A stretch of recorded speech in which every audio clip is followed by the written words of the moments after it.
18वां अध्याय प्रलंबासुर उद्धार। श्री सुखदेव जी कहते हैं, परीक्षित, अब आनंदित स्वजन संबंधियों से घिरे हुए एवं उनके मुख से अपनी कीर्ति का गान सुनते हुए श्री कृष्ण ने गोकुल मंडित गोष्ठ में प्रवेश किया। इस प्रकार अपनी योग माया से ग्वाल का सा वेश बनाकर राम और श्याम व्रज में क्रीड़ा कर रहे थे। उन दिनों ग्रीष्म ऋतु थी। यह शरीरधारियों को बहुत प्रिय नहीं है, परंतु वृंदावन के स्वाभाविक गुणों से वहां वसंत की ही छटा छिटक रही थी। इसका कारण था वृंदावन में परम मधुर भगवान श्याम सुंदर श्री कृष्ण और बलराम जी निवास जो करते थे। झिंगुरों की तीखी झनकार झरनों के मधुर झरझर में छिप गई थी। उन झरनों से सदा सर्वदा बहुत ठंडी जल की फुहियां उड़ा करती थी, जिनसे वहां के वृक्षों की हरियाली देखते ही बनती थी। जिधर देखिए हरी हरी दूब से पृथ्वी हरी हरी हो रही है। नदी, सरोवर एवं झरनों की लहरों का स्पर्श करके जो वायु चलती थी, उसमें लाल पीले नीले तुरंत के खिले हुए, देर के खिले हुए, कलहार, उत्पल आदि अनेकों प्रकार के कमलों का पराग मिला हुआ होता था। इस शीतल, मंद और सुगंध वायु के कारण वनवासियों को गर्मी का किसी प्रकार का क्लेश नहीं सहना पड़ता था। न दावाग्नि का ताप लगता था और न तो सूर्य का घाम ही। नदियों में अगाध जल भरा हुआ था। बड़ी बड़ी लहरें उनके तटों को चूम जाया करती थीं। वे उनके पुलिनों से टकराती और उन्हें स्वच्छ बना जाती। उनके कारण आसपास की भूमि गीली बनी रहती और सूर्य की अत्यंत उग्र तथा तीखी किरणें भी वहां की पृथ्वी और हरी भरी घास को नहीं सुखा सकती थी। चारों ओर हरियाली छा रही थी। उस वन में वृक्षों की पात फूलों से लद रही थी। जहां देखिए वहीं से सुंदरता फूटी पड़ती थी। कहीं रंग बिरंगे पक्षी चहक रहे हैं, तो कहीं तरह तरह के हरिन चौकड़ी भर रहे हैं। कहीं मोर कूक रहे हैं, तो कहीं भौरे गुंजार कर रहे हैं। कहीं कोयले कुहक रही हैं, तो कहीं सारस अलग ही अपना अलाप छेड़े हुए हैं।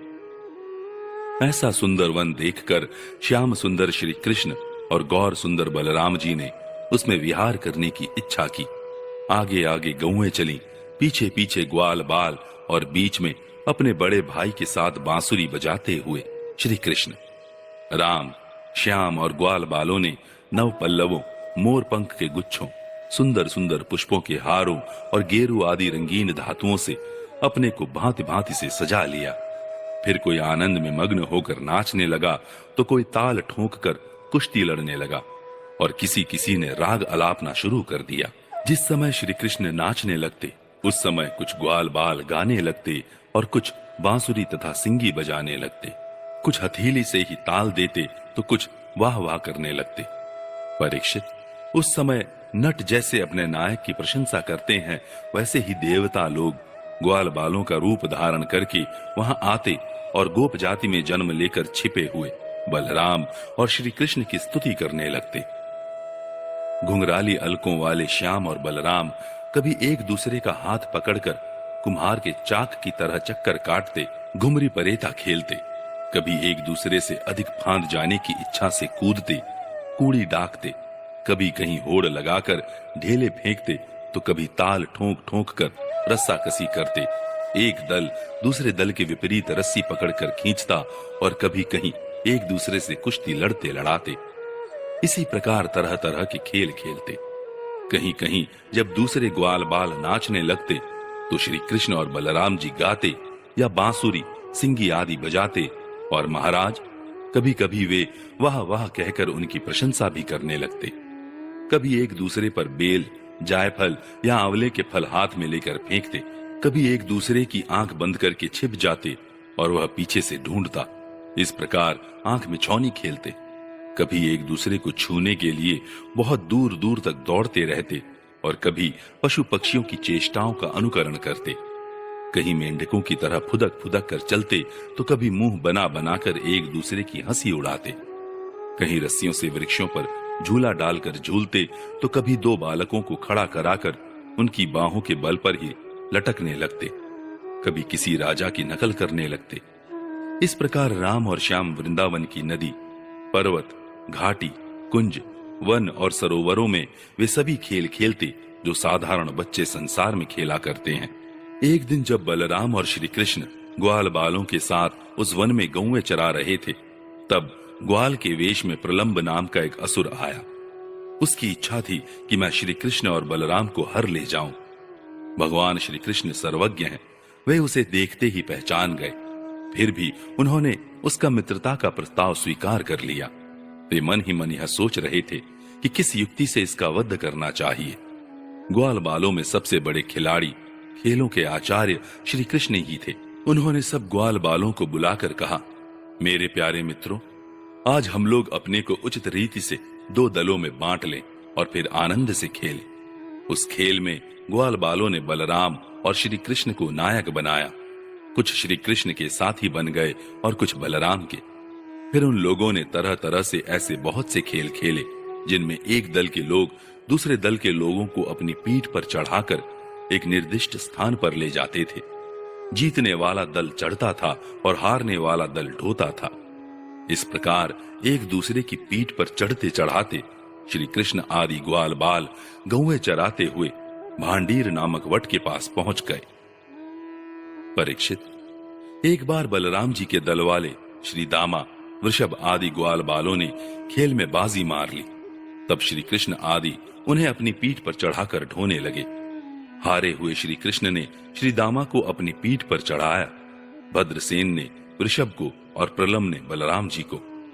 दानव पुंगव प्रलम ने देखा कि श्री कृष्ण तो बड़े बलवान हैं, उन्हें मैं नहीं हरा सकूंगा, अतः वह उन्हीं के पक्ष में हो गया और बलराम जी को लेकर फुर्ती से भाग चला और पीठ पर से उतारने के लिए जो स्थान नियत था उससे आगे निकल गया। बलराम जी बड़े भारी पर्वत के समान बोझ वाले थे। उनको लेकर प्रलंबासुर दूर तक न जा सका।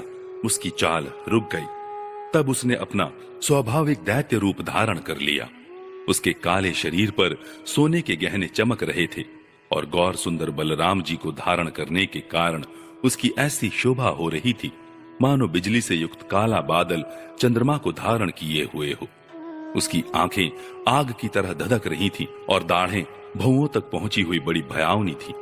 उसके लाल लाल बाल इस तरह बिखर रहे थे मानो आग की लपटें उठ रही हों। उसके हाथ और पांवों में कड़े, सिर पर मुकुट और कानों में कुंडल थे। उनकी कांति से वह बड़ा अद्भुत लग रहा था। उस भयानक दैत्य को बड़े वेग से आकाश में जाते देख पहले तो बलराम जी कुछ घबरा से गए, परंतु दूसरे ही क्षण में अपने स्वरूप की याद आते ही उनका भय जाता रहा। बलराम जी ने देखा कि जैसे चोर किसी का धन चुरा कर ले जाए, वैसे ही यह शत्रु मुझे चुराकर आकाश मार्ग से लिए जा रहा है।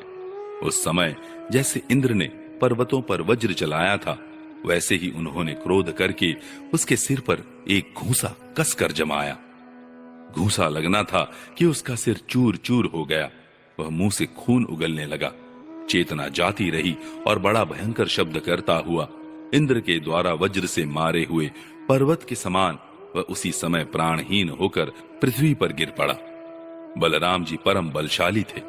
जब ग्वाल बालों ने देखा कि उन्होंने प्रलंबासुर को मार डाला, तब उनके आश्चर्य की सीमा न रही।